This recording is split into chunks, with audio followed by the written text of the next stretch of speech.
Hello दोस्तों, कैसे हो। मैं Abid Khan IT world computer centre के यूट्यूब चैनल पर आप सभी का स्वागत करता हूं। आज अपन एनालिसिस करेंगे 23 फरवरी 2020 शिफ्ट फर्स्ट की मैथ्स एंड रीजनिंग की। चलो चलते हैं मैथ्स पार्ट पर। निम्नलिखित प्रश्न में प्रश्न चिन्ह के स्थान पर अनुमानित मान क्या होना चाहिए, आपको सटीक मान की गणना नहीं करनी है। तो इसमें क्या है कि पहले अपन को ये को सॉल्व करना है, तो इसको पहले सही फॉर्म में लिख दें। तो 10 दूनी 20 3 23 बटे 10 इंटू 7 चौका 28 से 34 बटे 7 इंटू 15 बटे 2। ठीक है, अब इसमें जो कट रहा है उसको काट लेते हैं। ये 10 है, 5 दूनी 10, 5 3 15, 2 से ये कट जाएगा 17। ठीक है, अब क्या हो जाएगा 23 3 69 ऊपर हो जाएगा 23 3 69 इंटू 17 अपॉन 7 दूनी 14। ठीक है, इसका गुणा कर दूं तो देखो, एक तो ये है कि 17 इंटू 69 करोगे, एक है 17 इंटू 70 कर दो तो 17 सत्ते 119 यानी 1190 है ना। अगर 1190 में से अगर मैं 17 घटा दूं तो अगर 20 घटाऊं तो क्या हो जाएगा, तो 1173। अब 1173 में 14 का भाग दे दो। 14 का अगर मैंने भाग दिया, 14 7 98, 14 8 112, 8 कितना बचा 5, 53 हो जाएगा। तो 53 हो जाएगा, तो 53 में कितनी बार जाएगा, 14 42 पॉइंट। अब कुछ आएगा तो 83 पॉइंट कुछ आंसर आएगा। तो 83 के लगभग कौन सा है अपना आंसर, ऑप्शन में चेक करेंगे अपन कौन सा हो जाएगा, कौन सा ऑप्शन हो जाएगा, फोर्थ ऑप्शन यानी 84 वाला। ठीक है, नेक्स्ट क्वेश्चन पे चलते हैं। अगला क्वेश्चन है ये, निम्नलिखित प्रश्न में प्रश्न चिन्ह के स्थान पर कौन सी संख्या आएगी। तो देखो यहाँ पे ये क्वेश्चन मार्क लगा हुआ है, यहाँ पे क्या आएगा, यहाँ मान लेते हैं x है, तो इन दोनों का इंटू होके 120 का 20% में से घट जाएगा। तो इसको सीधा इक्वेशन में लिखूं तो 5 चौक 20 और 21 बटे 5 इंटू 3 तरह के 9 1 10 बटे 3 plus x is equal to 120 का 120 इंटू 20 बटे 100 1 0। ठीक है, और इसको काट लूं 3 सत्ते 21 7 5 से 5 दूनी 10 यानी 14। तो x बराबर क्या हो जाएगा, 24 माइनस 14 यानी 10। तो कौन सा ऑप्शन सही हो जाएगा, दूसरा ऑप्शन राइट हो जाएगा। ठीक है दोस्तों, नेक्स्ट क्वेश्चन पे चलते हैं। अगला क्वेश्चन, निम्नलिखित प्रश्न में दो समीकरण फर्स्ट और सेकंड दिए गए हैं, दोनों समीकरणों को हल करते हुए तदनुसार उत्तर दें। देखो इसमें क्या अपन को ये देखना है x और y का मान कौन किससे बड़ा है। x बड़ा बराबर है y से, x बड़ा है y से, x बराबर बीच के संबंध स्थापित नहीं किया जा सकता, या x छोटा है y से। तो अपन को टोटल मिला के बात यह है कि x और y का मान निकालना ही पड़ेगा। तो देखो एक तो ये है कि इक्वेशन दिया है तो इसको सरल तरीके से जैसे कि तोड़ते हैं तो 12x² जैसे पहले को माइनस के 4x ऐसे लिख सकता हूं प्लस 3x माइनस 1 बराबर 0। ठीक है, तो यहां से क्या होगा, मैं कॉमन ले लेता हूं, कितना 4x मैंने कॉमन ले लिया, तो क्या हो जाएगा 3x माइनस 1 प्लस 1 कॉमन ले लिया तो 3x माइनस 1 बराबर 0। तो एक समीकरण हो जाएगा 3x माइनस 1 बराबर पुस्तक में 4x प्लस 1 बराबर 0। तो x इजिकल टू एक आ जाएगा 1/3 कॉमा एक आ जाएगा x इजिकल टू माइनस के 1/4। अब देखो इसी मान को एक साथ जैसे एकदम कैसे अपन इसको सॉल्व करोगे कि एकदम मतलब एक ही स्टेप में। देखो हमें पता है कि इसको हमें तोड़ना पड़ेगा, जैसे माइनस के 4 माइनस के 3, तो माइनस के 4 को लिख दिया मैंने, x को यहाँ लिख दूं मैं x इजिकल टू जैसे माइनस के 4 लिख दिया। ठीक है, अब देखो यहाँ पे क्या होता है, माइनस का मान होता है और एक x इजिकल टू क्या है 3 है, तो यहाँ पे आके एक तो चिन्ह चेंज हो जाएगा, जो माइनस है वो प्लस हो जाएगा और जो प्लस है वो माइनस हो जाएगा। ठीक है, यानी जैसे ये लिखा हुआ है तो इसमें 4 हो जाएगा और ये माइनस के 3 हो जाएगा। अब इसमें एक और चीज है, इसमें ये है कि अगर ये माइनस का है, जैसे कि ये माइनस का हो गया, तो इसमें जो पहला गुणांक होता है, जो x² का जो गुणांक होता है वो अपन को लिखना होता है पहले ही, तो यानी बटे में। तो इसके बटे में लिखोगे तो x इजिकल टू जैसे यहाँ लिखूं माइनस जैसे प्लस का हो जाएगा तो प्लस का 4/12 कॉमा एक x का मान हो जाएगा तो माइनस के 3/12। तो इससे कट जाएगा तो क्या हो जाएगा x is equal to 1/3 comma x is equal to minus के 1/4, जो कि मैंने यहाँ लिखा था। ठीक है, तो क्या हो जाएगा माइनस के 1/4, यहां से इससे इक्वेशन से अपन ने लिया था। ठीक है, दूसरा इक्वेशन ये लिखा है देखो, 20 दूनी यानी 2 दूनी 4 यानी 400, यानी ये किसमें चेंज हो सकता है, अपन को ये चेंज तो करना पड़ेगा कि फैक्टर तो बनाने ही पड़ेंगे, बगैर फैक्टर के क्वेश्चन नहीं हो सकते। तो इसके अपन फैक्टर की बात करें तो इसके फैक्टर होंगे देखो, 2 दूनी 4 400 यानी 25 × 16। ठीक है, तो यानी ये हो जाएगा, एक बार लिख देता हूं फिर डायरेक्ट ही लिख दूंगा, जैसे कि 20/² minus 25y minus 16y plus 20। अब मैंने कहा था कि यहां से इनको लेना है, ठीक है, y के मान के लिए, तो y का मान मुझे लेना है 25। अब देखो चिन्ह चेंज हो जाएंगे, यानी यहाँ माइनस है तो यहाँ प्लस हो जाएगा। ठीक है, अब नीचे क्या आता है, x/² का गुणांक, एक तो मान ये होगा यार, दूसरा क्या हो जाएगा 16 माइनस का है प्लस का हो जाएगा बटे 20। अब इसको अगर मैं काटूं तो 5 चौके 20 यानी 4/5, सॉरी 5/4 5 चौके 20, इसको काटूंगा मैं 4 से तो 4 चौके 16 4 पंजे 20, यानी एक हो जाएगा 5/4, एक हो जाएगा 4/5, यानी एक का मान क्या हो जाएगा 5/4, दूसरा हो जाएगा 4/5। ठीक है, दो मान हो गए, यानी x का मान कितना आया 1/3 और 1/4, y के मान कितना आया 4/5 और 5/4। अब देखो इसका अगर अपन पॉइंटों में लिखोगे, अगर बड़ा छोटा दिखाना तो 0.33, इसका लिखोगे तो 0.25। ठीक है, इसका अगर पॉइंटों में लिखोगे तो देखो यहाँ तो 1 पॉइंट आएगा, जैसे 5/4 है, 5/4 है तो 1.25 के लगभग आएगा। ठीक है, और 4.5 है तो 0.8 आएगा। ठीक है, तो यानी y का मान हर तरीके से बड़ा है, देखो 0.3 है, यहाँ 0.8 है, या 0.25 है यहाँ, मतलब दोनों तरीके से अपन किसी भी तरीके से अपन अगर देखना चाहें तो y का मान बड़ा है, तो कौन सा ऑप्शन हो जाएगा, यानी x छोटा होगा किससे, y से, x किससे छोटा होगा y से, तो कौन सा ऑप्शन सही हो जाएगा, चौथा ऑप्शन जो कि अपन को दिया है, x छोटा है y से। ठीक है दोस्तों, अगले क्वेश्चन पे चलते हैं। नेक्स्ट क्वेश्चन है,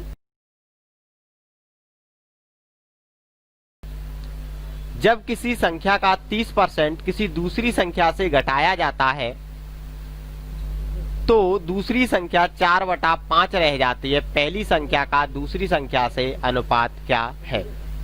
इसमें अपन को पहली संख्या कोई भी मान सकता है, जैसे पहली संख्या मैं 10 मान लूं, 20 मान लूं, 50 मान लूं, कुछ भी कोई फर्क नहीं पड़ेगा। तो जैसे मैंने 10 मान लिया, ठीक है, अगर मैं पहली संख्या, उसने जब किसी एक संख्या का 30% किसी दूसरी संख्या से घटाया जाता है, यानी इसका 30% घटा, जैसे 10 का 30% क्या होगा भाई 3 होगा, यानी मैंने दूसरी संख्या को x मान लिया, तो x दूसरी संख्या में से इस संख्या का 30% घटा दिया, तो क्या कहा है उसने, अगर 30% घटा दिया जाता है तो दूसरी संख्या 4/5 रह जाती है खुद की, है ना, तो क्या हो जाएगा 4x/5, यही तो रह जाएगी भाई टोटल का। तो अब क्या हो जाएगा x equal to 5x minus 15 equal to 4x, तो x इक्वल टू क्या हो जाएगा 15, यानी दूसरी संख्या कितनी हो जाएगी 15, यानी पहली संख्या कितनी थी 10, दूसरी संख्या 15, तो अनुपात क्या होगा 5 दूनी 10 5 3 15, यानी 2:3 का अनुपात हो जाएगा पहली और दूसरी संख्या में। ठीक है दोस्तों, अगला क्वेश्चन है, नेक्स्ट क्वेश्चन पे चलते हैं।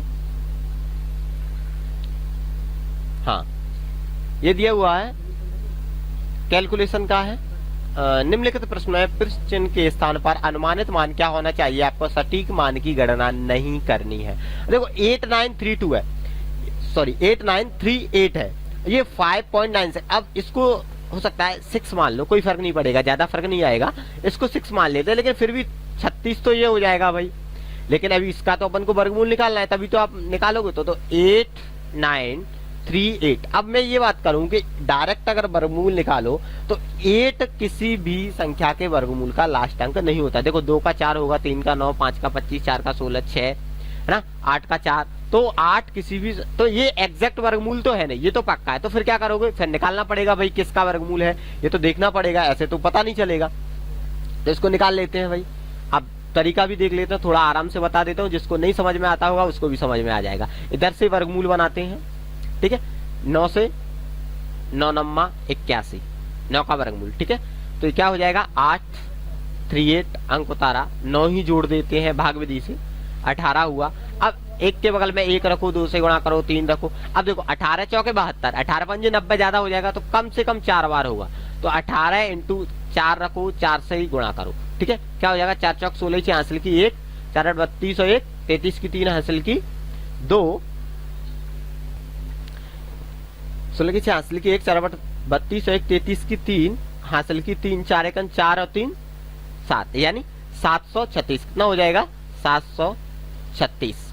ठीक है, क्योंकि अगर 5 से गुणा करते हो जैसे 185, तो 18 से अगर 180 से ही अगर 5 से गुणा कर 18 5 90 ज्यादा हो जाएगा, तो यानी 4 बार ही जाएगा।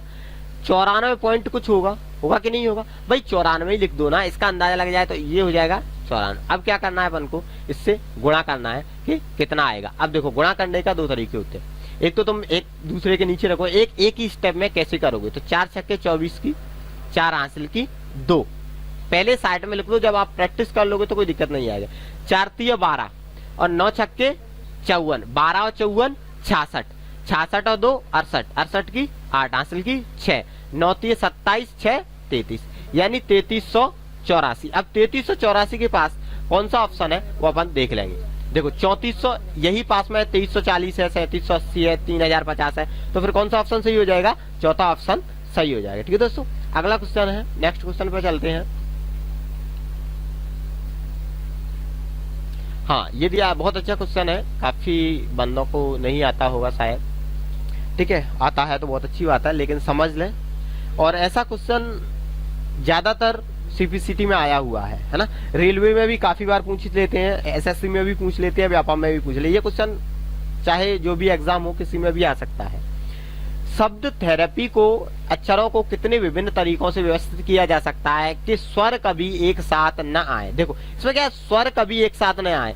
अगर वो ये पूछ लेता कि शब्द थेरेपी के अक्षरों को कितने विभिन्न तरीकों से व्यवस्थित किया जा सकता है, तो बहुत सरल होता है। कितने अक्षर है इसमें, 1 2 3 4 5 6 7, यानी अगर वो ये केवल क्वेश्चन यही होता कि शब्द थेरेपी के अक्षरों को कितने विभिन्न तरीकों से व्यवस्थित किया जा सकता है, बस केवल यहाँ तक, तो क्या करते हैं अपन, फैक्टोरियल 7 आंसर हो जाता है इसका। क्या हो जाता है, फैक्टोरियल 7। लेकिन अभी ये ऐसा नहीं है, उसने एक कंडीशन दी थी कि स्वर कभी एक साथ ना हो। अच्छा, अगर स्वर ऐसा होता, अपन इस कंडीशन को थोड़ी देर के लिए छोड़ देते हैं कि स्वर कभी एक साथ, अगर टोटल फैक्टोरियल 7 निकालो तो फैक्टोरियल 7 का मतलब होता है 7 into 6 into 5 into 4 into 3 into 2 into 1, तो इसका कितना हो जाएगा, 2 3 6 चौक 24, 24 पंजे 120, 12 छक 72, 720, 720 इंटू 7 है ना, कितना हो जाएगा, कितना हो जाएगा ये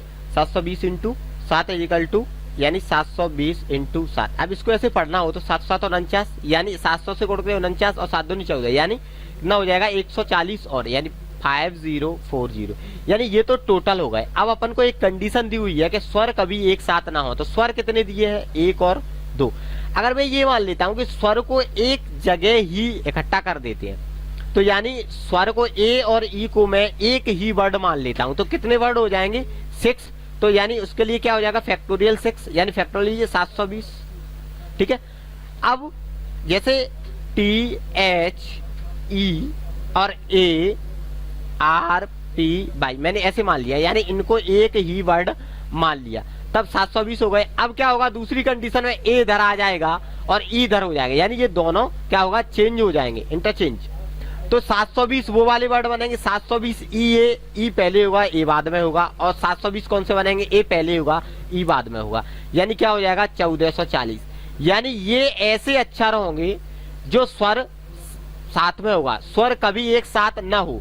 ये तो वो है जो स्वर साथ में है, लेकिन अपन को कौन सा निकालना है, जो स्वर साथ में न हो। अगर स्वर साथ में न होगा तो क्या होगा, इनको घटा देंगे, यानी टोटल कितने थे 50 40, यानी कितने थे 5040 माइनस कितना है 1440। अब इसमें से अगर मैं घटा दूं तो कितना हो जाएगा 3600। ठीक है, यानी अपन को ये देखना है इसमें ऐसे कभी एक साथ ना हो, तो अपन ने ये निकाल लिया कि एक साथ होते, अगर एक साथ होते तो इतने होते, तो इसको घटा दो टोटल में से, तो फिर बचेगा क्या, जो एक साथ नहीं है वो बच जाएगा। ठीक है दोस्तों, नेक्स्ट क्वेश्चन पर चलते हैं। अगला क्वेश्चन है, अब रीजनिंग के पार्ट पर चलते हैं। पहला क्वेश्चन है, निम्नलिखित में से कौन सा शब्द अंतिम आएगा यदि उन सभी को वर्णानुक्रम में एक शब्द को उसके रूप में व्यवस्थित किया जाए। ये क्वेश्चन तो आता ही आता है, बहुत सरल है, तो देख लेते हैं। अंतिम आएगा यानी लास्ट में कौन सा आएगा, तो पहले कौन सा आएगा भाई, पहले तो ये देख लो सी ए, यानी शब्द को उसके सी ए के बाद यू, यू सभी में दिया है, यू के बाद टी, टी एस। अब देखो एस के बाद टी आता है तो पहले तो यही आएगा भाई एस वाला।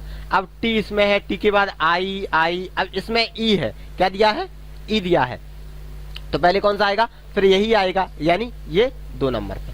अब तीसरा नंबर कौन सा, आई, आई, ओ, ओ, यू बाद में आएगा, ये पहले आएगा, तो 3 और ये 4 नंबर। यानी अगर इसकी सीक्वेंस की बात करें तो 3, 4, 2, 1, लास्ट में कौन सा हो जाएगा, 1 वाला, तो आंसर कौन सा हो जाएगा, 1 वाला। ठीक है दोस्तों, अगला क्वेश्चन चलते हैं। नेक्स्ट क्वेश्चन है, पेरिस फ्रांस से उसी तरह संबंधित है जैसे दिल्ली से संबंधित है। देखो पेरिस फ्रांस एक देश है, कंट्री, फ्रांस की राजधानी कहाँ होती है, पेरिस, जैसे तो दिल्ली कहाँ की राजधानी है, इंडिया की, यानी भारत की राजधानी कहाँ है, दिल्ली, तो इस तरीके से ये राजधानी से संबंधित है। ऐसे क्वेश्चन किसी से भी संबंधित आ सकते हैं, है ना, स्टेट वाइज आ जाए या कंट्री की राजधानी आ जाए, स्टेट की राजधानी आ जाए, काफी तरीके से क्वेश्चन बनते हैं इनको, तो ठीक है। अगला क्वेश्चन है, नेक्स्ट क्वेश्चन है, विट्रो का ग्लास से वही संबंध है जो लिग्नो का है। अच्छा, विट्रो जो ग्लास बनाते हैं अपन, ग्लास यानी कांच जो बनाते हैं उसको क्या कहते हैं, विट्रो कहते हैं, उसके विभाग को विट्रो कहा जाता है। तो वो विट्रो किससे संबंधित होता है, ग्लास से। ये लिग्नो किससे बोलते हैं, जो लकड़ी से बनता है उसको क्या बोलते हैं, लिग्नो बोलते हैं। ठीक है, तो ये विट्रो और लिग्नो इससे संबंधित है। ठीक है, किससे हो जाएगा, ये 4th ऑप्शन सही हो जाएगा, है ना, ये आंसर हो जाएगा। नेक्स्ट क्वेश्चन पे चलते हैं, एक जीके की तरह क्वेश्चन है ये, ठीक है ना। अब देखो ये है, पेपर पल्प से उसी तरह संबंधित है जिस तरह से फैब्रिक से संबंधित है यॉर्न। अच्छा, पेपर तो आप जानते ही हो, पल्प क्या होते हैं, लुगदी भी बोल सकते हैं, पेपर को क्या बोलते हैं, लुगदी, जो लुगदी बना के रेशेदार, फिर उससे क्या बनता है, पेपर बनता है। ठीक है, उसी तरीके से फैब्रिक होते हैं ऊनी जो चीज होती है, उससे जो चटाई या कालीन जो बनाया जाता है उसको क्या कहते हैं, फैब्रिक बोलते हैं। तो यार्न माने क्या होता है, ऊन होती है, ऊन जो कि अपन अपनी भाषा में बोलते हैं ऊन होती है, उस तरीके, तो वो किससे संबंधित हो जाएगा, फैब्रिक से। ठीक है, अगला क्वेश्चन है, यदि ए से एम के अक्षरों को प्रत्येक 2 अक्षरों के बीच एक अक्षर के लिए जगह छोड़कर लिखा जाता है और शेष अक्षरों को एन से प्रारंभ करके एम के बाद जेड पर अंत करके सम्मिलित किया जाता है, उन जगहों में जो पहले छोड़ी गई थी निम्नलिखित का उत्तर दें। प्रारंभ से 18वें और अंतिम से 15वें अक्षर के बिल्कुल मध्य में कौन सा अक्षर होगा। ठीक है, इसको पहले लिख लेते हैं, उसके बाद देखेंगे, है ना, इसको लिख लेते हैं पहले सीक्वेंस में जैसे कि बोला गया है, तो क्योंकि उससे अच्छे तरीके से समझ में भी आएगा कि A B C D E F G H I J K L M. अब इसके बाद उसने लिखा था कि इसके बाद रिपीट करना है, जैसे क्वेश्चन को पढ़ लो, एन से प्रारंभ करके एम के बाद, यानी एन से तो प्रारंभ भी करना है, एन के बाद, तो इधर से एन से प्रारंभ करके N O P Q R S T U V W X Y और जेड।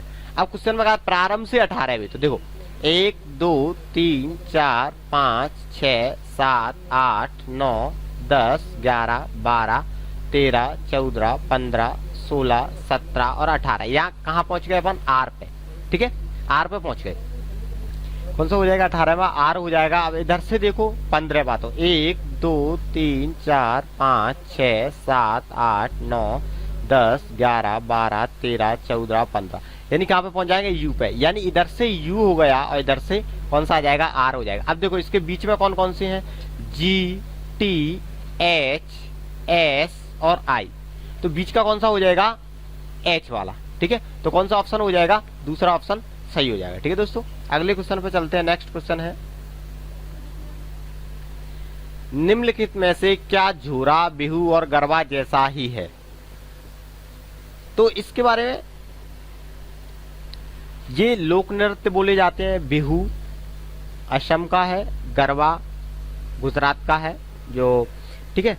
तो ये भांगड़ा पंजाब का, ये क्या है? लोक नृत्य है, ठीक है। ये एक अंतर एक ये भी होता है, जैसे कथकली, कुचिपुड़ी, भारतनाट्यम किसी एक कथा पे आधारित होती है, यानी एक कोई कथा होती है, जैसे कुचिपुड़ी और भारतनाट्यम में, तो उसके ऊपर इनको एक पात्र की तरह भी प्रस्तुतियां दी जाती हैं इसकी, ठीक है। तो इससे संबंधित क्या हो जाएगा? भांगड़ा हो जाए। ये क्वेश्चन पहले भी सीपीसीटी में रिपीट हो चुका है, तो इसका विशेष ध्यान रखें इसको, ठीक है। तो काफी सारा, और जो भी डिटेल में पढ़ता है तो जीके में आप पढ़ सकते हो क्या अंतर रहता है, ठीक है। इस तरीके से अपना रीजनिंग पार्ट पूरा हुआ। जो भी प्रॉब्लम्स हो तो वो आप कमेंट बॉक्स में दे सकते हो, या कोई बात समझ में नहीं आती तो फिर उसका डिटेल भी दिया करेंगे, अगर और कुछ समझ में नहीं आता, कुछ शॉर्ट हो जाता है तो, ठीक है दोस्तों। ख्याल रखिए अपना, टेक केयर। अगली वीडियो में बहुत जल्द मिलेंगे। Bye, thank you.